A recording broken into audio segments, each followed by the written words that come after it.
At exactly 6:47 a.m. Eastern Time this morning, a confidential briefing circulated inside Washington carried a warning that few officials are willing to say publicly. The war in the Middle East may have just crossed the point where regional conflicts stop behaving like regional conflicts. And if that sounds dramatic, consider what has happened in just the last 24 hours. Massive waves of US and Israeli airstrikes have intensified across Iran, targeting critical infrastructure near Tehran and lighting the night sky over the capital with what residents describe as an unnatural orange glow stretching across the horizon. But the retaliation phase is now unfolding faster than most analysts predicted. Explosions have been reported near Dubai's international airport, one of the busiest travel hubs on the planet. Rockets have been intercepted near the US Embassy in Baghdad, while air defense systems across several Gulf states have been triggered by incoming drones. In other words, the battlefield is no longer confined to one country. It is spreading. And just as the military escalation accelerates, something even more destabilizing is happening politically. Donald Trump has publicly attacked the British Prime Minister for refusing early access to UK military bases, exposing what insiders describe as a dangerous fracture forming inside the Western alliance itself. Military analysts now believe the next 72 hours may determine whether this war stabilizes or spirals into a multi-country conflict capable of shaking the global economy. So before we break down what is actually happening behind the headlines, subscribe to this channel right now. Because the reality of this conflict is evolving faster than most news organizations are willing or able to explain. In this analysis, I'm going to guide you through exactly what is unfolding behind this rapidly expanding conflict and why several military analysts believe the world may be entering the most dangerous phase of this war. First, I will walk you through three critical escalation signals that appeared in the last 48 hours. Signals that suggest this is no longer just a confrontation between Israel and Iran, but the early formation of a much wider regional battlefield. Second, I will outline four strategic consequences already emerging from this conflict: the military expansion across multiple borders, the political fracture beginning to form inside the Western alliance, the rising threat to global energy infrastructure, and the economic shockwaves that could ripple through international markets if this war continues to widen. Then, most importantly, I will break down three possible scenarios that military planners are quietly discussing tonight. Three very different outcomes that could unfold when the current escalation cycle reaches its critical deadline. Because according to several analysts watching this situation closely, the next 72 hours may determine whether this crisis stabilizes or explodes into something far larger than anyone originally expected. And once you see the full picture, the events unfolding tonight will start to make far more sense. To understand why analysts are suddenly warning that this conflict may be entering a far more dangerous phase, we need to step back and examine three escalation signals that appeared almost simultaneously over the past several days. Each of these developments, taken alone, might look like a typical wartime event. But when they appear together within the same operational window, they form a pattern that military strategists pay very close attention to. And right now, that pattern is becoming impossible to ignore. Escalation. Signal number one. The battlefield is expanding beyond Iran. The first signal is geographic. At the beginning of the conflict, the war appeared to be primarily concentrated between Israel and Iran, with the United States providing strategic and military support. But over the past week, the battlefield has begun spreading across multiple countries at once. Air defenses have activated near Dubai, one of the most economically critical cities in the Gulf. Rockets have been intercepted near the US Embassy in Baghdad, and drone activity has forced military installations across Iraq and the Gulf region to raise alert levels. This matters for a very simple reason. When attacks begin appearing across multiple borders simultaneously, it indicates that the conflict is no longer contained within a single front. Instead, it becomes a networked battlefield where different groups, governments, and proxy forces begin acting in parallel. A former NATO strategist once described this stage of escalation very bluntly. When a war begins appearing in 5 places at once, it stops behaving like a single war. It starts behaving like a regional system failure. And that appears to be exactly what analysts are beginning to worry about tonight. Escalation signal number 2, energy infrastructure is now a target. The second signal is economic, and potentially even more dangerous. Recent strikes have targeted oil infrastructure south of Tehran, a move that signals the conflict may be entering a phase where energy production becomes part of the battlefield. That is a very serious development, because roughly 1/3 of the world's seaborne oil shipments move through routes connected to the Persian Gulf. Any sustained disruption to that system can create immediate consequences for global markets. Energy traders already understand this risk. Even the possibility of supply disruption can trigger massive volatility. If actual infrastructure damage begins to accumulate, the consequences could ripple far beyond the Middle East. Warren Buffett once explained the strategic importance of energy infrastructure in simple terms. If you want to understand how fragile a global economy can be, look at what happens when energy supply becomes uncertain. That uncertainty may now be starting to build. And if the conflict begins threatening major shipping routes or production facilities, the economic consequences could reach every continent. Escalation signal. For 3, political fractures inside the Western alliance. The third escalation signal is political, and it may be the most unpredictable of all. War often creates unity among allies in the early stages, but prolonged conflicts can begin exposing disagreements about strategy, timing, and risk.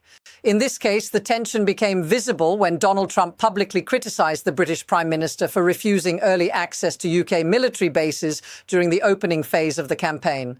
At first glance, that might sound like routine political disagreement, but inside diplomatic circles, moments like this are watched very closely, because alliances depend not just on military strength, but on coordination and trust. When public disagreements appear during active military operations, it raises questions about how unified the coalition truly is. A former US defense official once warned about this exact dynamic. The most dangerous moment in a coalition war is when the battlefield expands faster than the political alliance holding it together. If that happens, the military situation can become far more difficult to manage. And right now, analysts are watching carefully to see whether this political tension is temporary or the beginning of a deeper strategic divide. The pattern analysts are seeing, when these 3 signals are viewed together, the situation begins to look very different. A conflict spreading across borders, energy infrastructure entering the battlefield, and visible strain appearing inside the alliance directing the campaign. Individually, each of these developments could be explained away as isolated incidents, but together they form what military planners sometimes call an escalation triangle. And when that triangle appears, it often means a conflict is approaching a turning point. This does not guarantee a wider war, but it does mean the margin for miscalculation becomes much smaller, which brings us to the question many analysts are now asking tonight. What happens next if the current escalation continues? Because behind the scenes, military planners are already discussing several possible outcomes, scenarios that could begin unfolding once the current escalation cycle reaches its critical deadline. And some of those scenarios are far more serious than many people realize. So now let's look at the 3 possible paths this conflict could take as the clock continues to count down. Now that we understand the escalation signals shaping this conflict, the next question becomes unavoidable. What happens when the current escalation cycle reaches its breaking point? Because behind closed doors, military planners and diplomatic strategists are already discussing several possible paths this conflict could take. None of them are simple, and each carries consequences that could reshape the balance of power across the entire region. Let's walk through the 3 scenarios analysts are quietly debating tonight. Scenario 1. Strategic de-escalation. The first possibility is what diplomats would call controlled de-escalation. In this scenario, Iran absorbs the initial wave of military pressure, but avoids triggering a larger regional war. Retaliation would remain limited. Symbolic strikes, controlled proxy responses, and carefully measured escalation designed to demonstrate resistance without provoking a full-scale coalition response. At the same time, back-channel diplomacy would intensify. Regional mediators such as Gulf states or European governments could begin quietly negotiating frameworks for temporary ceasefires, maritime security agreements, or limited sanctions discussions. This outcome would allow all sides to claim partial victory. The United States and Israel could argue they degraded critical Iranian capabilities. Iran could argue it resisted foreign pressure without collapsing internally. From a geopolitical perspective, this would be the least disruptive outcome. But right now, many analysts believe it may also be the least likely. Scenario 2, controlled regional war. The second scenario is far more dangerous. Instead of stabilizing, the conflict expands into what strategists sometimes call a multi-front regional war. In this scenario, Hezbollah activity in Lebanon intensifies.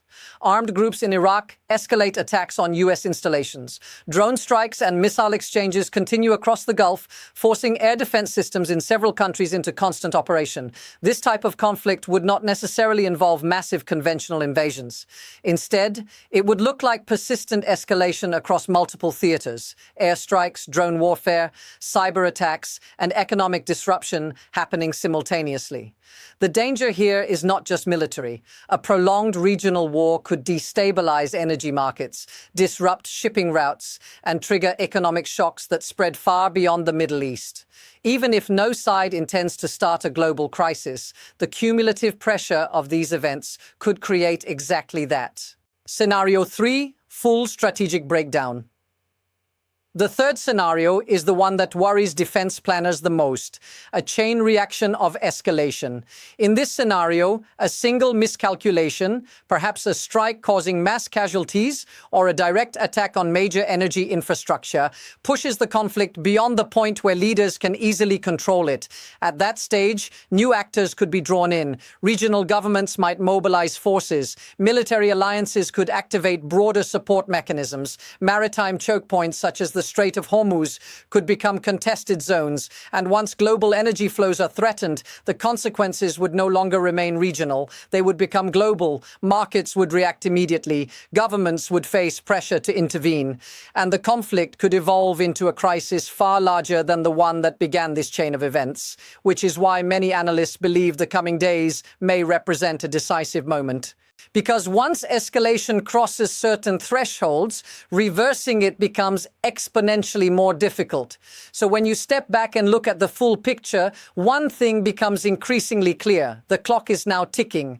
What began as a confrontation between Israel and Iran is rapidly transforming into something far more complex: a conflict spreading across borders, pulling new actors closer to the battlefield, and testing the stability of alliances that have defined global politics for decades. Military strikes are intensifying.